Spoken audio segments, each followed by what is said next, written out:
Welcome everyone to Daf Yomi, 1 week at a time, Masechet Nazir. This is our final class for Masechet Nazir. It is our 9th shiur, so we've been learning for 9 weeks Masechet Nazir. Today we are going to be learning Daf 58 till 66, so we have a lot to do today. And we're going to finish the Masechet, even though really on Daf Yomi, we really finish on Thursday. But we are going to finish it tonight.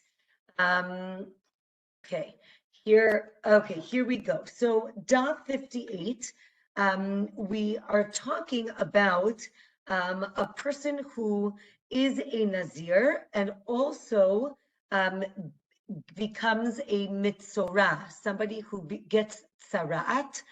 Again, a tzara'at is what we would call nowadays leprosy, but it's important to recognize that when the Gemara or when the Torah speak about tzara'at, they're speaking of a physical affliction, but of a spiritual nature, meaning tzara'at in the Torah is something that you get as a punishment for different things. The main thing that is discussed is lashon hara, speaking about other people.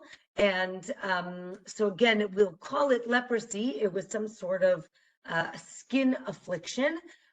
But again, it's of a spiritual nature. And because of that, there's a whole process or ceremony in order to become pure after getting tzara'at. Part of the process is that the person who had tzara'at needed to shave their entire body. So we said that the Metzora, the person who has tzara'at, shaves their body. We know that a Nazir is not allowed to shave their head. So here, the Gemara is talking about shaving the head, and we left off last week discussing if there is a prohibition. We know that a man is not allowed to shave his beard with a razor. Therefore, with a shaver, it's seen as like scissors and not like a razor. But the question last time that we left off with was, can a man shave their head completely? Because it would shave off their peot, and peot is an issue to shave off. So the Gemara says, right, that the Nazir, who's a Metzora, is allowed to shave their head, but in general, that would be an issue, and other men can. And the Gemara in Daf 58 says no. Everybody says that there is no isur, there is no prohibition for a man to shave his whole head, but you can't first cut off the peot before cutting, the rest of the head. That would be a prohibition. Or the Gemara says, no, it doesn't matter the order. Either way is fine, or either way is prohibited.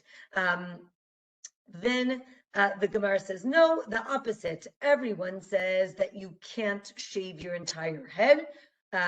But here we have the issue of the Metzora who needs to shave his head, and therefore he can shave his head.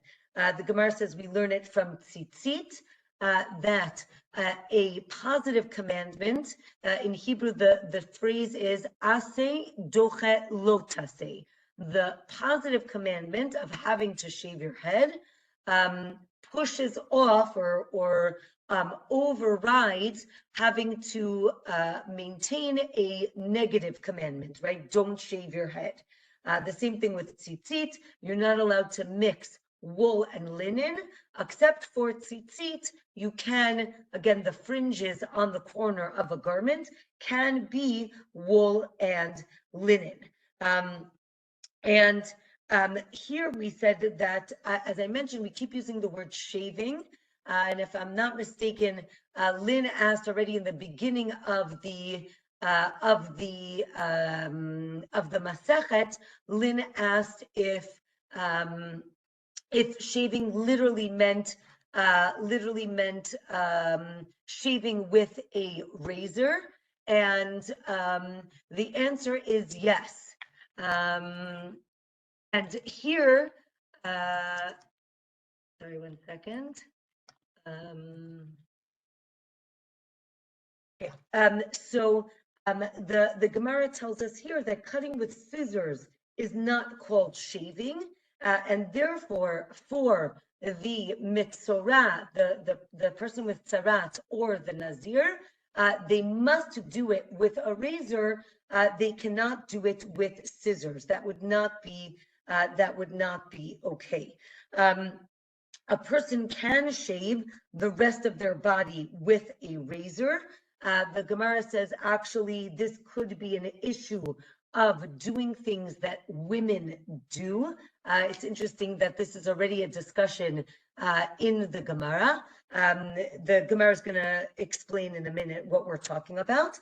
And from here, the Gemara talks about, can men shave their underarms or their pubic area? It seems that it is problematic because that is what women generally do, and men are not allowed to do things that women do. We're going to get to the verse in a minute. And again, here we mean with a razor, but with scissors, it would be okay. The Gemara says, no, this is actually a rabbinic prohibition, not a deoraita, not from the Torah. The Gemara asks, what is the prohibition? Daf 59 tells us that the Torah says that men cannot wear garments of women, right? Lo tilbash gever simlat isha. A man is not allowed to wear a woman's garment. And the Gemara says it doesn't only mean garment, it means even a doing things that women generally do, i.e., shaving with a razor is something that women do and men should not do it. And here the Gemara discusses, is this biblical or is it rabbinic in origin?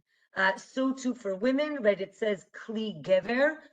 Women are not allowed to wear men's clothing. This is where the idea that women should not wear pants comes from, and men cannot wear women's garments. Again, here the Gemara says it's not so much about the garment itself, but if men use the garment to sit amongst the women and be inappropriate, that would be a problem. Another way to understand this, the Gemara says, is kli gever is not necessarily pants, but it could be that women should not wear weapons of war. It's interesting to understand that at the beginning of the state of Israel, there was really a discussion if women could fight in the army. Could they have, can they have weapons? Maybe it was because of this idea, maybe it was too masculine in the sense of women were not allowed to wear masculine things. The Gemara here says that it would be a problem. In 1948, it was discussed, in terms of women being in the war, and the rabbis decided that because it was for self-defense, for the establishment of the country, for the continuing survival of the country, it is not problematic. And nowadays in the Israeli army, women do have guns, walk around with guns, and it is less of a problem. Okay. The next Mishnah tells us if you remember last week, hold on 1 second, at the beginning of the chapter on Daf 57, we have a Mishnah about two people who were Nazirim, and they said, another person came to them and said, I saw that one of you became impure. I'm not sure which one. And there was a whole thing that they needed to do. And the Mishnah tells us now on Daf 59, if one of the Nazirim died, so then what do? The survivor should find someone else and ask him to become a Nazir and now do this whole thing, right? We'll bring the sacrifices together. If I was pure, this one is mine. If you were pure, this one is yours. So again, they do the same idea, right? If I was impure, then you are a Nazir right away, and then this sacrifice is yours. If I was pure, then you only become a Nazir in 30 days. And then they count 30 days and then they bring more sacrifices and they do the same idea, right? If I was impure, then the impure sacrifice is mine and the pure sacrifice is yours, and then vice versa. And then Ben Zoma says to this Mishnah, right, in the end, the whole Mishnah basically says this person would be a Nazir for 60 days. And the Ben Zoma says, why would someone want to be a Nazir for 60 days, right? It wasn't their choice. Why are you saying that this person would want to be a Nazir? It doesn't make sense. So the Gemara says, you're right. So Ben Zoma gives the idea, rather, what should you do? The original Nazir should bring two sacrifices, a bird sin offering and a burnt offering of an animal. And basically the way it works is I'll bring these two animals. One of them will be for the impurity. The other will be for if I was pure. And the other one, right, if I was pure, so then the impure one will be just either a gift or it doesn't count, and vice versa, right? So basically, if I was impure and then the sin offering is my obligation, and the burnt offering, the olah, is just a gift. And if I was really the pure one, then the olah, the burnt offering, is mine, and the sin offering is, right, just in case I made a mistake. And then you count another 30 days, and you just bring the sacrifice for the purity, for tahara. And then again, if I was impure, then this one is my obligation. If I was originally pure, so then this one is just bonus, right? And nedava, it's just a gift that I'm giving to the temple. But, right, this seems to say that bringing sacrifices in parts are okay, right? Because if the first part is given in the beginning and then you have to wait 30 days for the next sacrifice, it seems to be that this is not a problem. And the Gemara is going to discuss what this means. So the Gemara says, again, what does it matter if there's a gap in between sacrifices? And the Gemara says, you're right, it's not really a problem if there is a gap between the sacrifices. The next Mishnah tells us that a Nazir, let's say he was, this we saw actually last week, this was the case where a Nazir wasn't sure if he became impure, tamemet, and he's not sure if he has sarat.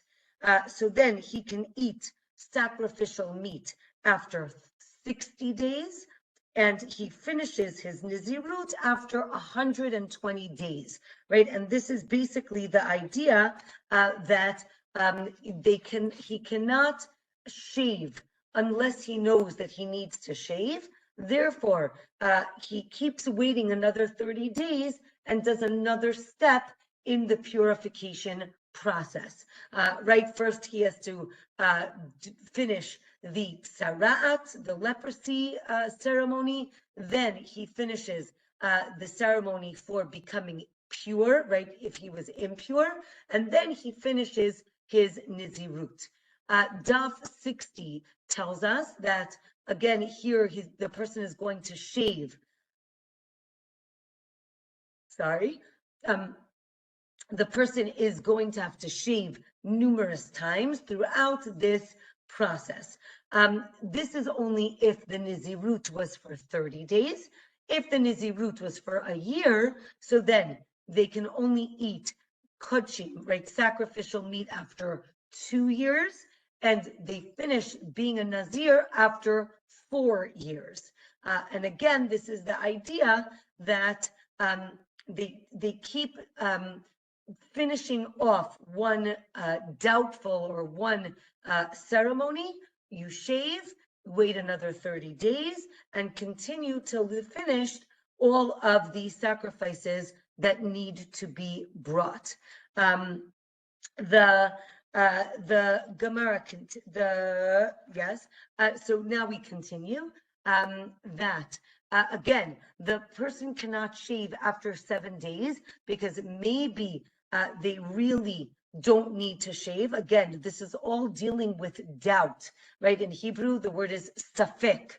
If there's a safek, then we can't, again, if he's a Nazir, we can't shave because of a safek, so we have to wait 30 days, and then the person can shave their head.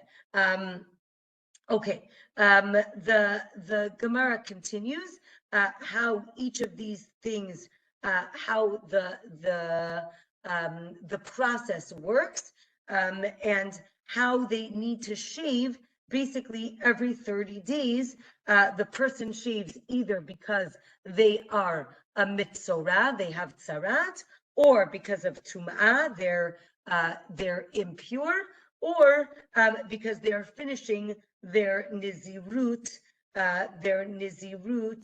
status. So as I mentioned, on Daf 61, it takes 120 days if there were 2 doubts, again, a safek, if they became impure, and if they got tzarat.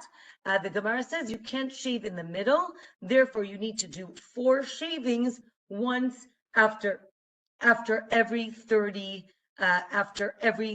days. Can they shave their head? So we see that the shaving is really a mitzvah, a commandment, a mitzvah, and that's why they shave using a razor. And with that, we finish the 8th chapter, and we're going to begin the 9th and final chapter of Masechet Nazir. So the Mishnah tells us that Kutim, again, Kutim are a nation that lived in Israel. In different parts of the Gemara, sometimes we see them as Jews, sometimes we see them as non-Jews. In this Mishnah, Rashi says we're talking about idol worshippers. So we see that we're talking about non-Jews. So they cannot be a Nazir. A woman and a slave can be a Nazir. Here, when we say slave, we're talking about a non-Jewish slave that's owned by a Jew. The Mishnah says that the master can force the slave to break the Nizirut, but he cannot force his wife to break the Nizirut. Again, we know that he can revoke the vow, but if he did not revoke the vow, he cannot force her to break it. So the Gemara explains, this is based on a verse that only Jewish people can be Nizirim, and this includes slaves, even though they're owned by other people, they can become a Nazir. Okay.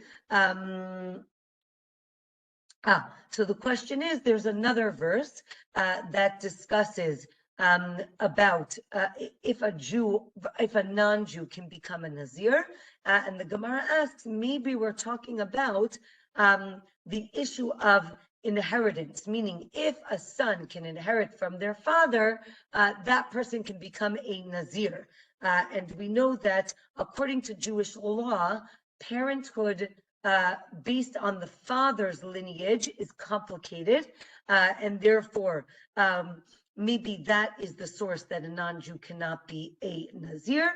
And the Gemara says, no, there's another verse that talks about a person being part of the congregation, the kahal. That person can be a Nazir. That's only Jews and not non-Jews. Okay. Sorry. Daf 62 tells us that non-Jews can make vows, and they can make pledge vows and give offerings, and give value vows, meaning what's called erchin. Erech means value. So they can make these vows. So too minors who are on the verge of adulthood. And here the Gemara says, back to vows, we actually learned this already, that partial declarations of vows, which are unclear, are invalid. We actually learned this concept. It was called yadayim.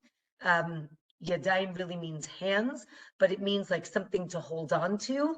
And we learned that vows need to be very clear in order for them to be valid. Okay, our next Mishnah on Daf 62 tells us that slaves are more, when we're talking about Nazirut, slaves are more stringent than women because the father or the husband, as we said before, the father or the husband can revoke the wife's vows, but not the slaves, right? The slave can make the master can make the slave violate his vow, but he cannot revoke it. If the slave is set free, so then his vow goes into effect. So the Gemara explains, again, as I said, a master can force the slave to violate Nazirut, but not a regular vow. Why? So the Gemara explains maybe Nazirut only applies to someone who is his own master. And the Gemara explains that really the case is that Nazirut would affect the slave's work, right? If you're not able to drink wine, again, in those days, most people drank a lot of wine. And if you couldn't drink wine, it would make you weaker. And the master wants to make sure that the slave is strong and can do their work. And therefore, they can force the person to violate the vow. Or maybe, again, the Nazirut vow of a slave is effective. And as we mentioned, the master can override it if he wants him to break it. Okay, the next Mishnah. If a slave ran away, and again, they took on this vow of being a Nazir. Rabbi Meir says that if they run away, they still can't drink wine, right? They're still considered a Nazir. Rabbi Yossi says they can drink wine because the master's objection to the Nazirut still stands, even though the slave ran away. So the Gemara explains that the machloket is if the master says that the slave is ownerless, right? Does he need a bill of emancipation, right? This is called a get shichrur. Just like we have a get to release a woman from marriage, we have what's called a get shichrur, which releases a slave from slavery. And here the question is, let's say a slave runs away and the master gives up hope of retrieving him. So then, is the slave free, or do they still need this bill of emancipation? So Rabbi Yossi thinks that the master wants the slave to drink wine even after he runs away, so that he'll stay strong, so that when he gets him back, he'll still be strong. Rabbi Meir says that the master wants the slave to suffer, and therefore, again, not drinking wine is suffering, and therefore the slave is still a Nazir and cannot drink wine. Okay, Daf 63, the Mishnah tells us a Nazir who shaved and brought the sacrifices and then found out that he was impure by something discernible, meaning a dead body, he touched something. So now he has to repeat the Nazirut. He has to repeat the whole thing over again. This is not the general opinion, so that's just important to understand. We'll get to that in a minute. There's another concept here, which is the concept of, in Hebrew, it's called Tum'at Tehom, which means impurity of the deep. What does this mean? This is impurity of an unknown source. We don't know where it came from. So then, if the Nazir became impure from this unknown source, so then he does not need to repeat the Nazirut. If he found out before he shaved, so then he has to repeat the Nazirut no matter what. So what's the case? So the Gemara says, let's say the person went into a cave to immerse in the mikvah, right? Again, in the cave would be spring water. So the person goes to the mikvah. Again, here the case is that the person was already impure from something else, and they go to the cave to immerse themselves, to purify themselves. And then when they left, they saw that there was a dead body floating in the water. So now the question is, are they impure or pure? So the Mishnah says they are impure because maybe they were under the same roof as this dead body. Now, if the corpse was found embedded in the floor of the cave, so then if the Nazir went in, let's say he went into the cave for a swim, right? He didn't go because he was impure. Let's say he was pure. He went into the cave to go for a swim. Then he comes out and he sees the body in the floor of the cave. So then, again, it's a safek, we have a doubt. So then we say that the Nazir is pure. If he started off impure, right, and he went into the cave to purify himself, so then he remains impure because of this doubt.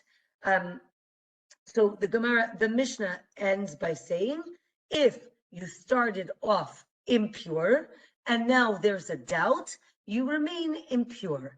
If you started off pure and now there's a doubt, you remain pure, right? So tahor and tameh.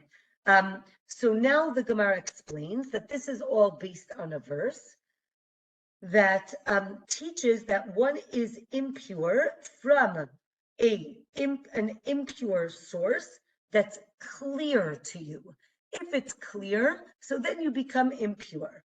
But tum'at tehom, which is in the deep, meaning something we don't know anything about, only something, right? This is something that nobody knows about, right? Like, let's say there's an avalanche and it buries a dead body, and you go start looking through the rubble. So then you don't know if there's a body there. Therefore, if you were pure to begin with, you remain pure. And the Gemara explains that this is a halacha leMoshe Sinai, which means it is a law that is passed down by tradition and not based on a verse. Now the Gemara explains that this Mishnah is according to Rabbi Eliezer, who says that shaving is an essential part of the process. And therefore, even if you found out afterwards that you became impure, it knocks out everything from before, and the person is impure. But, right, if the person became impure during the Nazir period, but only found out at the end on day 31, right? Do we go according to when they became impure, and then you lose all 30 days? Or do we go according to when they found out that they became impure, which is all the way at the end, and then you only lose 7 days and not 30 days, right? Again, our Mishnah implies you lose all 30 days, even at the end of the process. And that would be a proof from our Mishnah. If someone found a corpse buried across the road, so then, right, again, let's say the road is this way, and they found a body buried this way, which means that for sure you walked over the dead body, so then you'd be impure. Well, I shouldn't say for sure, most probably.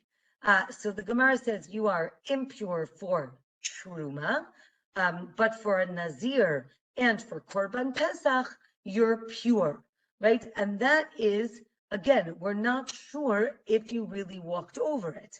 If there was, let's say, space on either side of the road, so then you're pure across the board, because of the doubt,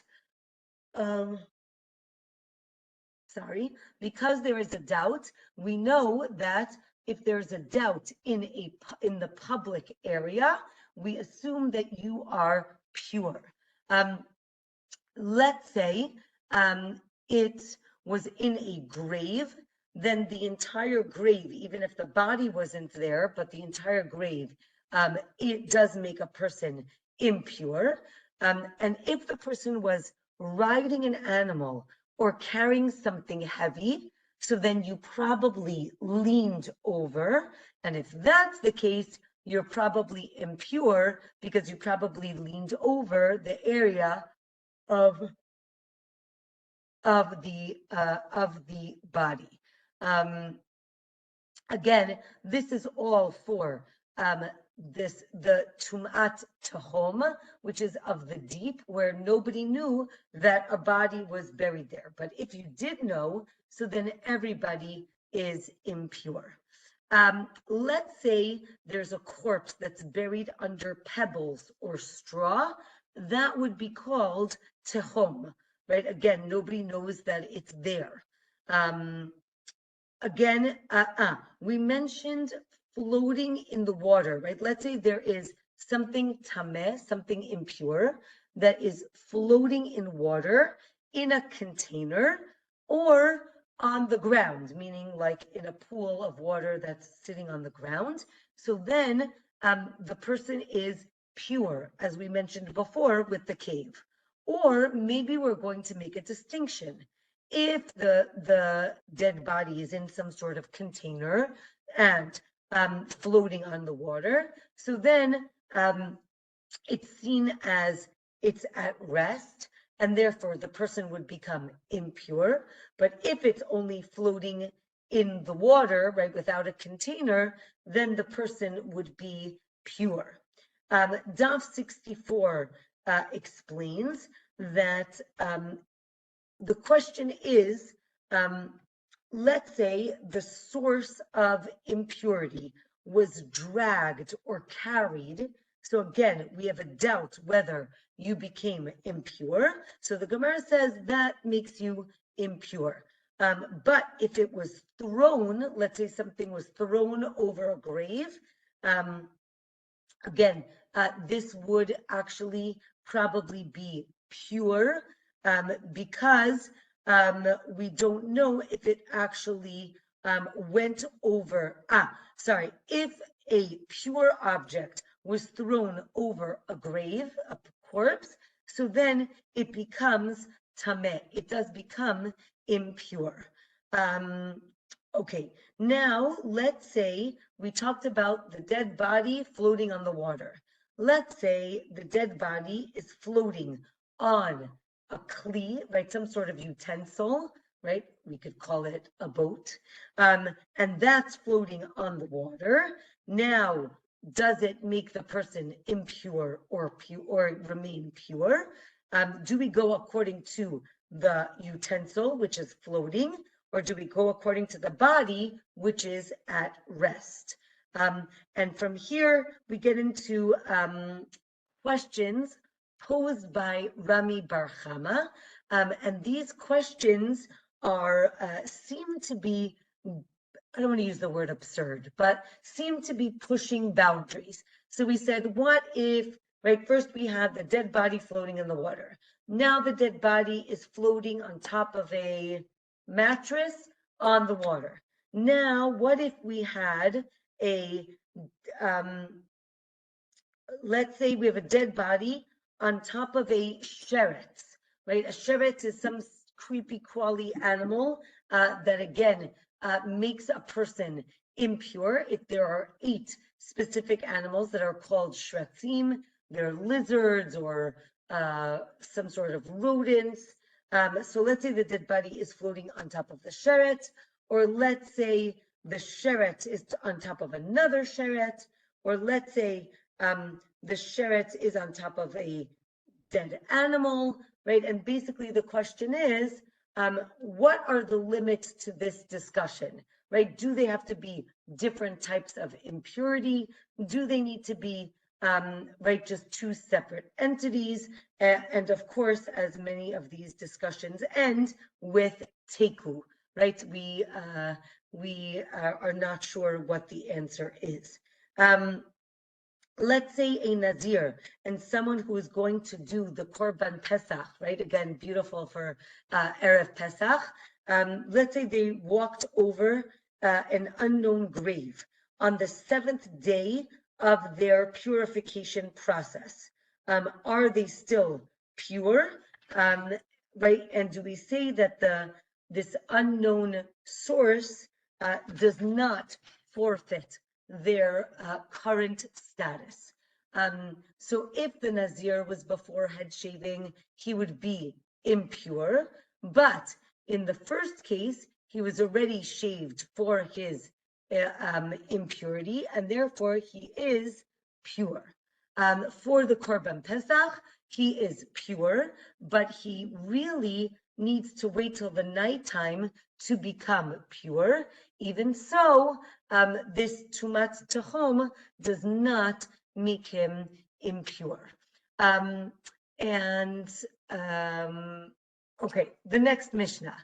If while digging, right, let's say you are digging a, this happens in Israel all the time. You're digging let's say to do some construction, and you find a corpse buried in the Jewish manner. The Gemara explains that means they were laid down with their legs straight and their arms like crossed on the body. So now if you find one body, you can relocate it with the surrounding earth.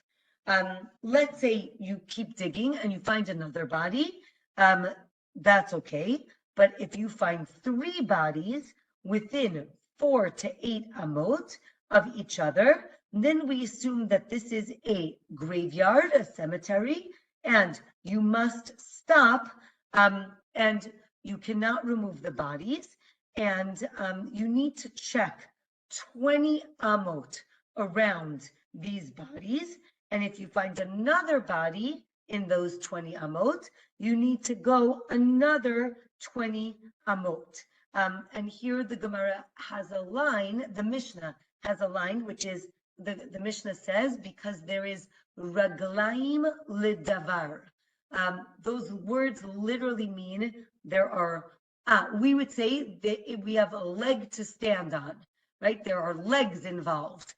What does that mean? The fact that we found 1, 2, 3 bodies, now we have to assume that maybe we are in a cemetery. And it's important to understand, 1 second, let me show you, how they used to bury in the time of the Mishnah and the Gemara. We're used to regular cemeteries where you have a field and you bury, one plot next to the other. In the time of the Mishnah and the Gemara, they actually used to bury in what's called a burial chamber. it was a cave with like shelves dug into the wall, and there were these recesses. You can see here what it looked like.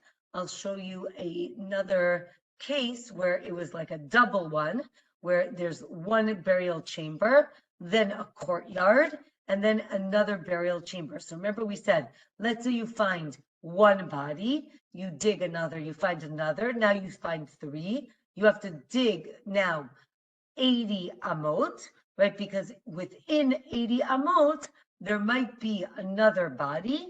And if not, so then it's an isolated case.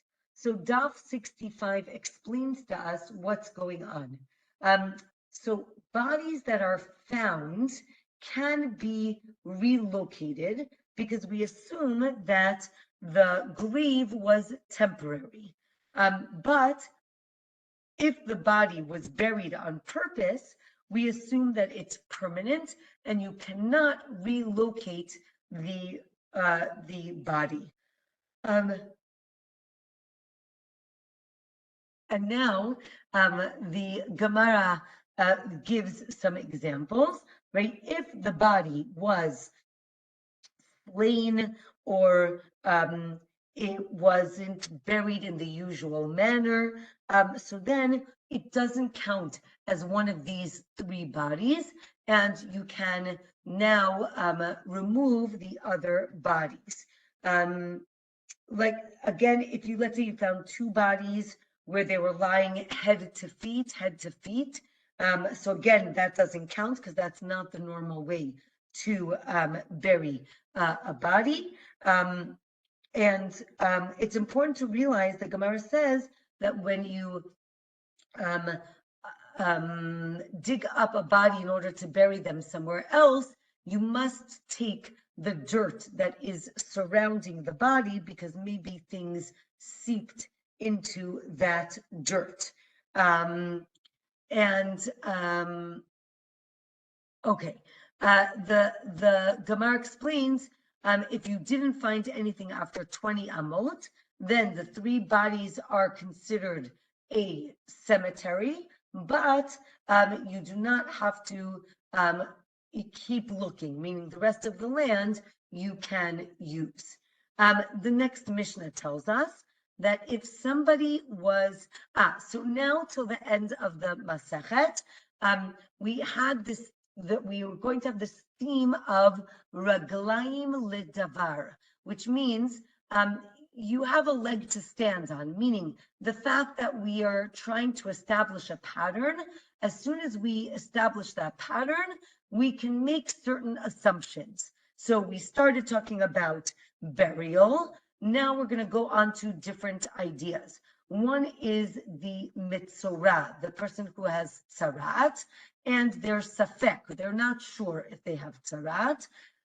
If it's at the beginning, so then they become pure. But if the person was already impure, so then they remain impure, right? And of course, this is based on a verse that, again, if the person is already impure, they remain impure.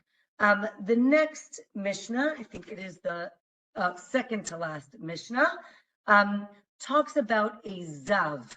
If you remember, a zav is a person who has an unnatural emission, right? If we're talking about a man, it's an unnatural seminal emission, meaning due to some illness, or a zava, a woman who sees blood, but not in her, not during days where she should be menstruating, meaning some sort of unnatural bleeding.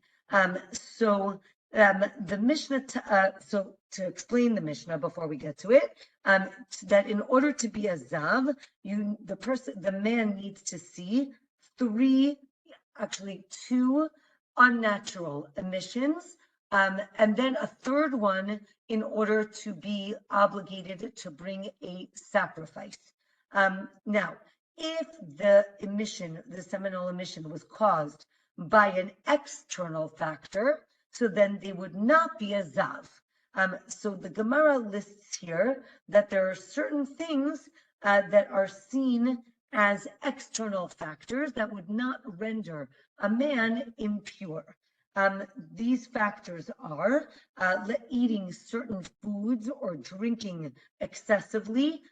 These lead to unnatural seminal emissions. Let's say they were carrying heavy or jumping or some sort of illness, or seeing and thinking arousing thoughts. Once a person sees two seminal emissions, they become a zav, and then we don't care how the third one comes to be. Meaning, even if it was with these external factors, it doesn't matter already because they're already seen as a zav after the second emission. If a person, so now another case, not related. If a person strikes his friend, or I guess not his friend, right? Another person, and then the doctor says that that person is going to die, and then they start to get better, and then they die. So the question is the original person liable for that person's death? On one hand, the doctor said they were going to die, so we say they're going to die. Or maybe we say the person was starting to get better, and therefore yesh raglayim ledavar, right? They have a leg to stand on, probably literally, in the sense that they started getting better, so the person can say, oh, when they died the next day, that wasn't my fault. I might have hurt them, but they were getting better, so it's not my fault. The Gemara says that this is based on a verse. And again, we were discussing if there is a safek. The safek is if they were the emission was natural or unnatural. Okay, Daf 66. We have our last Mishnah. The last Mishnah says Shmuel, Samuel, who was a prophet, and the leader of the Jewish people before King Shaul. So the Mishnah tells us that Shmuel was a Nazir, because it says that a ta'ar, a razor, never touched his head, and it's just like Shimshon, right? Samson, a razor never touched his head. Or the Mishnah says, wait a minute, or maybe it has nothing to do with razor. Mora or more, it can also mean fear, right? Yirat shamayim is like awe or fear of God. So maybe it means he won't fear anyone. So the Gemara explains that, right, the sages taught their sons, quickly grab the cup of the blessing that you make over the meal, at the end of the meal, Birkat HaMazon, and the sages say it's always better to leave, to lead the blessing than to answer it. And maybe the Gemara says, well, maybe it's better to say Amen, right? We've learned that before. This is actually a machloket. What's better, to make the blessing or to say the words Amen? And the last Braita in the Masechet tells us that the sages or the Torah scholars are the people who bring peace to the world. And if this is something that sounds familiar, you would be correct. This is actually a Braita that finishes 4 different Masechtot. And those of you who have been learning from the beginning, this is the 3rd time you would see this Braita. We saw it in Brachot, we saw it in Yevamot, we're now in Nazir, and it's one more time in Kritut. And with that, we say Hadran Alach Masechet Nazir, and really Kol HaKavod to everyone for finishing this Masechet. It was not an easy Masechet, But maybe if everyone would like to, if they'd like, first of all, if you have any questions, or if you'd like to say something that you learned, something you've gained from this Masechet, I think that would be very nice. So would someone like to say something? Okay, I'll be first. I'm still hung up on the witnesses thing. Remember, you had to have 2 witnesses to verify the new moon. That's not a court of law. Yes, they went to the court of law. They went because they to went to the Jerusalem. court of law. Yes, Thank they you. went to the court of law. Yes. Okay. You're still stuck with that, I see. Excellent. No, I'm better now. I'm better. No, it's good. It's good to be thinking about Torah. That's great. Okay, other things that people have gained from this Masechet. Does someone want to share? Well, the women got to had a part in this too. I thought that was significant. Correct, right? It's interesting to think. We always think about male Nizirim, but it is important to realize that women could be Nizirot as well, and it is something that that they could have done. Yeah. What would be the process for a woman? In other words, she also has to shave everything? Yeah. Yes. If you remember, there was a daf that said she should shave in private so that nobody sees her hair. So yeah. Remember, we said the husband can revoke the vow because he could say, I don't want a bald wife. You know, the rabbi asked if, and I was afraid to counteract him, but he said, does grape juice follow the same laws and concern? And I thought you said yes, but it was a rabbi, so I didn't open my mouth and say anything.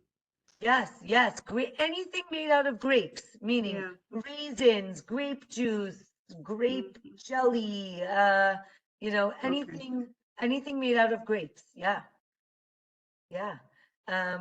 I think it's just very interesting to think about this idea of a person who chooses to be a Nazir, and to think about, after learning 66 pages about it, do we think that this is someone who is, is this a good thing or is it not a good thing, right? We saw this idea that a Nazir is called kadosh, right? They're holy. They're looking to elevate themselves.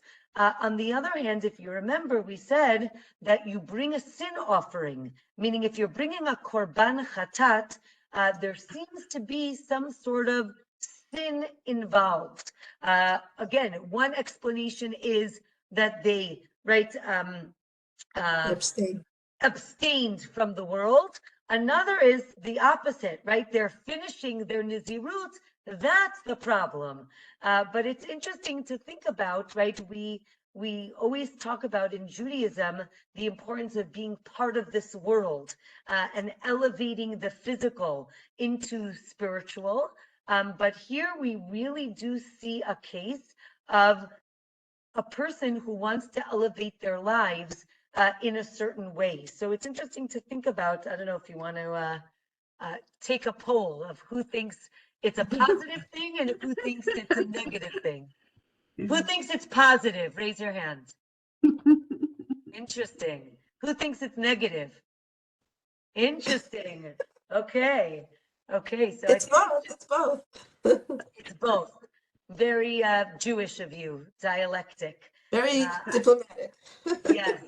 Yes. So I think it's just interesting to think about. I would say, for myself personally, to think about at the end of this Masechet, to think about how we nowadays can think about how we can elevate ourselves, right? How can we think about ways of trying to sanctify our lives, right? We are not going to be Nizirim, even though there was a famous sage who lived in modern times, who was called the Nazir, who took upon himself to not cut his hair. But it's interesting to think about what ways we in our lives can elevate ourselves, can find ways to find spirituality that's not necessarily in, not drinking grape juice or wine. or growing our hair. So, some homework for you to think about. I'm thinking about something all the time. Whenever you talk, there's more questions than answers. The rabbi says there's over 200 of the mitzvot, but I've always heard there's only about 40 that we can observe. What do you say?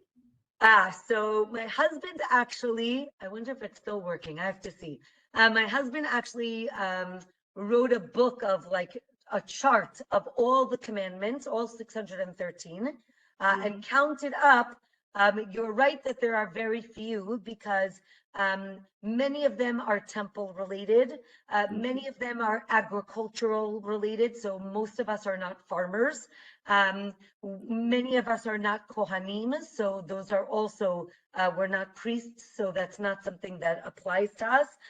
There are few, I don't remember the exact number, but I would say, yeah, closer to, I would say under 100 probably. I don't think more than that, but I can ask him. He would know the number. So for you, remind me. I'd be interested in his response. Yeah. Okay, if you can email me, remind me, and I'll get back to you. I'll try. Okay. So first of all, Mazal Tov to everyone. And for those of you who are, I hope you're all starting Masechet Sotah. We started on Friday. We will learn together. Oh, is next Tuesday night, is that Pesach? No, it's Wednesday night. It's Bdikat Chametz. So we'll have regular class. So we will learn the first week of Masechet Sotah next week. It's interesting to know that there are 49 pages in Masechet Sotah, and there are 49 days of Sfirat HaOmer. So this is something very special that it's lining up pretty close, not exactly, but pretty close. So that's just interesting.